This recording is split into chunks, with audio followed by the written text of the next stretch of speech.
Hello friends. आज बात करेंगे इन्वायरमेंट इम्पैक्ट असेसमेंट ड्राफ्ट 2020 के बारे में। क्यों हम मॉडिफिकेशंस को प्रपोज कर रहे हैं, क्या मॉडिफिकेशंस हम EIA में प्रपोज कर रहे हैं, और इन सब मॉडिफिकेशंस का क्या इम्पैक्ट आप पे और हम पे हो सकता है। EIA के बारे में जाने उससे पहले history of environment law in India जान लेते हैं। तो 1972 में जब इंडस्ट्रियल रेवोल्यूशन आ चुका था और उसके एडवर्स इम्पैक्ट ऑन इन्वायरमेंट हम देख चुके थे, स्टॉकहोम डिक्लेरेशन होता है जिसमें बहुत सारी कंट्रीज़ जो हैं सिग्नेचर करती हैं अराउंड 26 प्रिंसिपल्स पे, जो कि होते हैं इन्वायरमेंट एंड डेवलपमेंट के बारे में।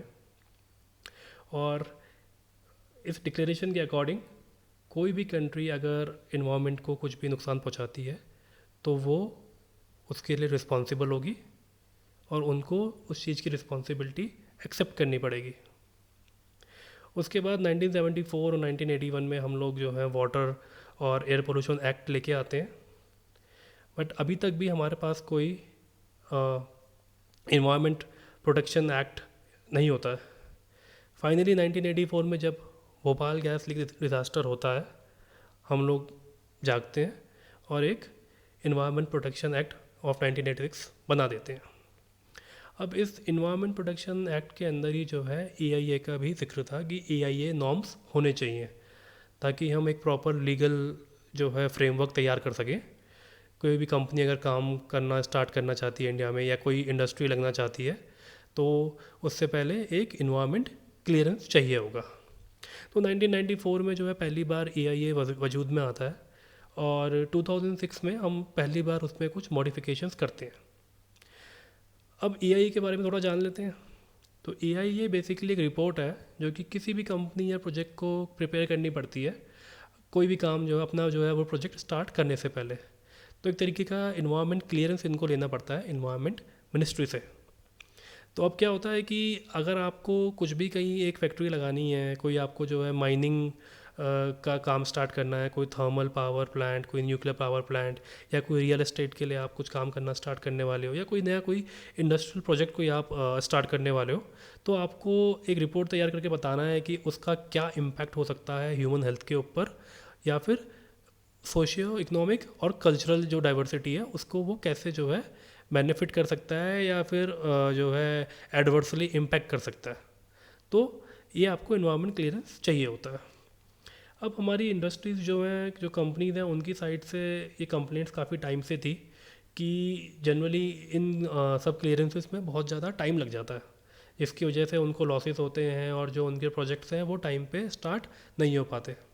कई बार हम सुनते हैं इस चक्कर में मल्टीनेशनल कंपनीज भी जो हैं वो इन पर्टिकुलर प्रोजेक्ट्स में जो है इन्वेस्ट करने से घबराती हैं या पीछे हट जाती हैं, ये देख के क्योंकि इंडिया में जो ईज़ ऑफ डूइंग बिजनेस है वो उतना सिंपल नहीं है, और हमारी रैंकिंग अभी भी आपको पता ही है काफ़ी ख़राब है, काफ़ी उसमें इम्प्रूवमेंट की गुंजाइश है।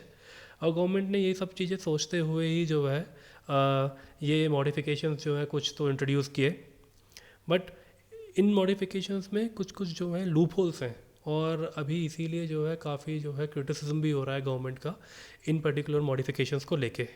तो एक बार देख लेते हैं कि कौन से वो पॉइंट्स हैं जिनके ऊपर जो है कहीं भी इनके ऊपर एग्रीमेंट अभी बन नहीं रहा है गवर्नमेंट का, और जो भी हमारे इन्वायरमेंटलिस्ट हैं या फिर जो भी हमारे कई एक्सपर्ट्स हैं, एनवायरमेंटल एक्सपर्ट्स हैं, वो क्यों इन मॉडिफिकेशन को सही नहीं मान रहे हैं। तो सबसे पहली चीज़ है कि पोस्ट फैक्टो क्लियरेंस। इसका मतलब क्या है, जहाँ पहले आपको इनिशियली क्लियरेंस लेना पड़ता था कोई भी बिज़नेस स्टार्ट करने के, अब आपको ये बोल रहे हैं कि आप उसको बिज़नेस को स्टार्ट कर सकते हैं, इंडस्ट्री को लगा सकते हैं या माइनिंग स्टार्ट कर सकते हैं, और उसके साथ साथ आप काम के साथ साथ भी जो है उसके साथ साथ आप जो है क्लियरेंस के लिए भी अप्लाई कर सकते हैं। ठीक है, जो कि अपने आप में एक काफ़ी बड़ा प्रॉब्लम हो जाएगा। सेकंड है कि जो स्ट्रेटजिक प्रोजेक्ट्स हैं उनके बारे में कोई भी जो इन्फॉर्मेशन है वो पब्लिक डोमेन में शेयर नहीं की जाएगी। अब डिफेंस हो गया और आपका जितने भी सिक्योरिटी के रिलेटेड जो प्रोजेक्ट्स होते हैं उनको तो ऑलरेडी हमने जो है स्ट्रेटजिक प्रोजेक्ट्स की कैटेगरी में रखा हुआ है। बट अभी जब ये लॉ क्या बोलता है, ये जो मॉडिफिकेशन है क्या बोलता है, ये मॉडिफिकेशन बोलता है कि अब गवर्नमेंट के ऊपर है कि जो कोई नए प्रोजेक्ट्स आएंगे उनको वो अगर स्ट्रेटजिक डिक्लेयर करना चाहते हैं या नहीं। तो अगर वो उनको स्ट्रेटजिक डिक्लेयर कर देंगे तो फिर उनको उस प्रोजेक्ट की इंफॉर्मेशन भी जो है पब्लिक डोमेन में नहीं दें, ये उनके ऊपर है। तो वो ऐसा कर पाएंगे।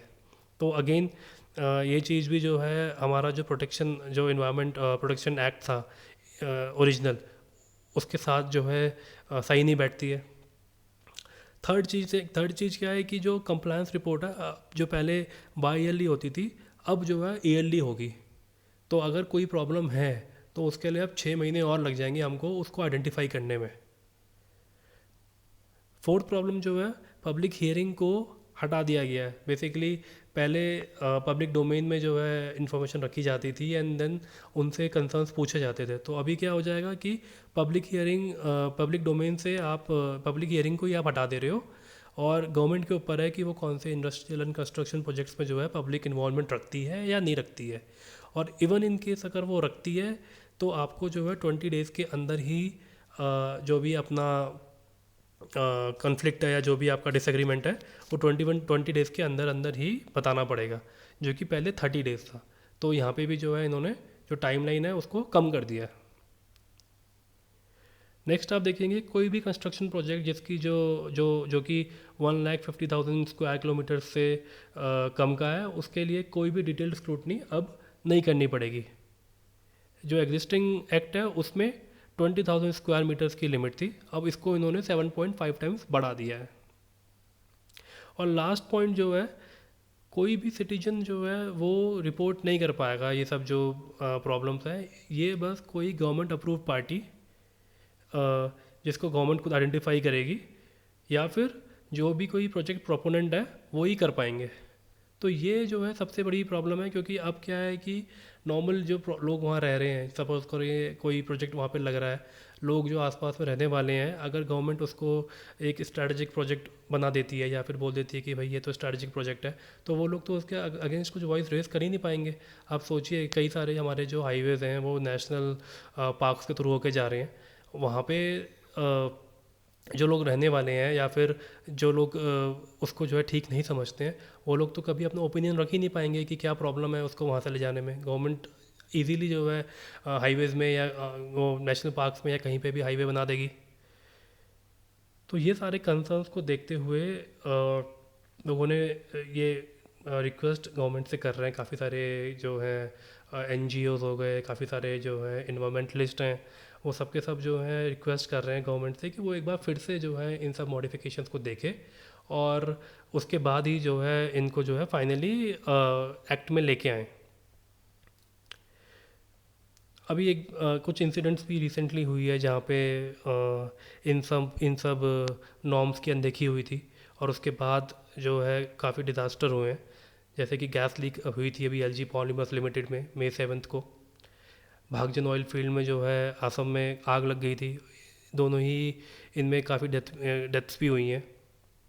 उसके अलावा फ्लड्स एंड साइक्लोन्स तो आपको पता ही है, इंडिया में हर साल किसी न किसी स्टेट को जो है फ्लड्स या फिर साइक्लोन्स की चपेट में आ जाती है।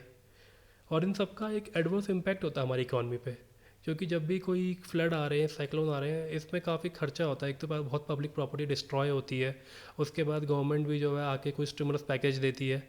तो ओवरऑल जो है काफ़ी जो है एक्सपेंडिचर हमारा बढ़ता है कंट्री का, और इकॉनमी पे एक बहुत एडवर्स इफेक्ट इस चीज़ का आता है।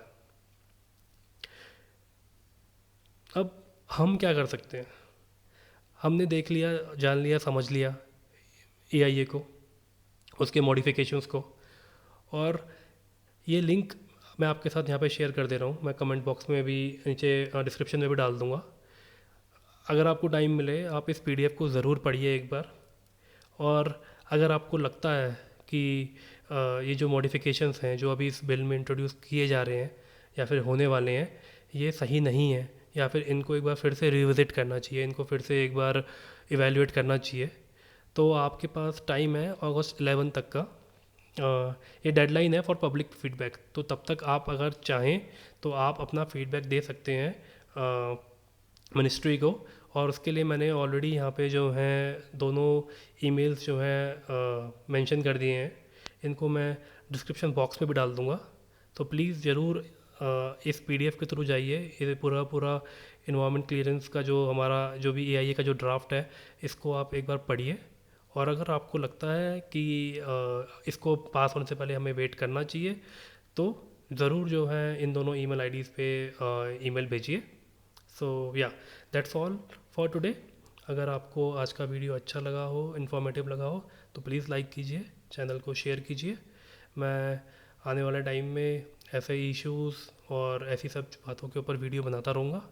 सो till then, bye bye, take care.